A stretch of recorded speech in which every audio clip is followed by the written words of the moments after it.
Découvrez les nouvelles aides pour les jeunes en formation pro, annoncées par le gouvernement. Le plan de relance d'Emmanuel Macron fait du bruit depuis le 14 juillet dernier. En raison, différentes mesures prometteuses ont été évoquées à cette date précise. Détail. Voici les nouvelles mesures du gouvernement en faveur de l'emploi des jeunes Français. A priori, le plan de relance du président de la République vise à favoriser les jeunes actifs. Le 14 juillet dernier, Emmanuel Macron avait annoncé « On ne doit pas perdre la bataille de l'apprentissage, de l'alternance et de tous les contrats professionnalisants ». De fait, les jeunes actifs ont beaucoup souffert des conséquences de la crise sanitaire. Pour modifier la donne, le président de la République projette d'investir davantage dans l'emploi de la jeunesse. À cette fin, différentes mesures adéquates ont vu le jour. Citons notamment l'exonération exceptionnelle des charges pour les jeunes actifs rémunérés à 1,6 SMIC. Le dispositif en question devrait durer environ 2 ans, selon les résultats.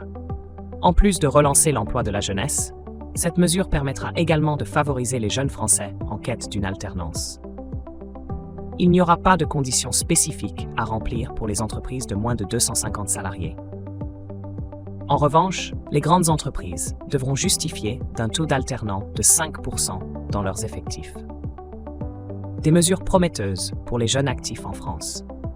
Si le plan de relance d'Emmanuel Macron porte ses fruits, l'emploi des jeunes pourra évoluer plus favorablement à l'avenir.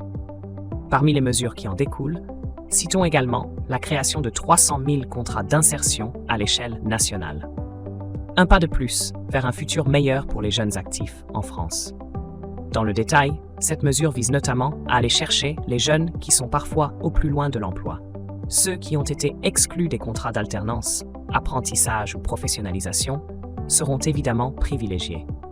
De quoi anticiper et lutter efficacement contre le chômage de masse. Rappelons que les contrats d'insertion CDI s'adressent aux demandeurs d'emploi en difficulté. Ils peuvent ainsi multiplier leurs chances de retrouver une situation professionnelle stable. D'autres pistes creusées par le gouvernement pour favoriser l'emploi des jeunes. Le plan de relance d'Emmanuel Macron prévoit d'ailleurs de créer 100 000 missions de services civiques supplémentaires, en plus des 140 000 existantes. L'objectif ici est de développer les compétences professionnelles des jeunes actifs, d'autant plus que cette mesure est prévue dans les 6 mois à venir. Pour mémoire, le service civique s'ouvre aux jeunes de 16 à 25 ans, jusqu'à 30 ans en cas de situation de handicap.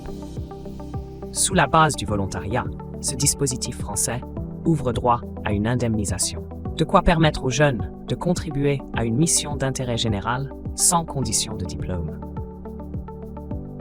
La dernière mesure envisagée par le président de la République consiste à ouvrir 200 000 places dans le cadre des formations qualifiantes supérieures. Celle-ci s'adresse particulièrement aux étudiants qui devaient boucler leur formation en 2020.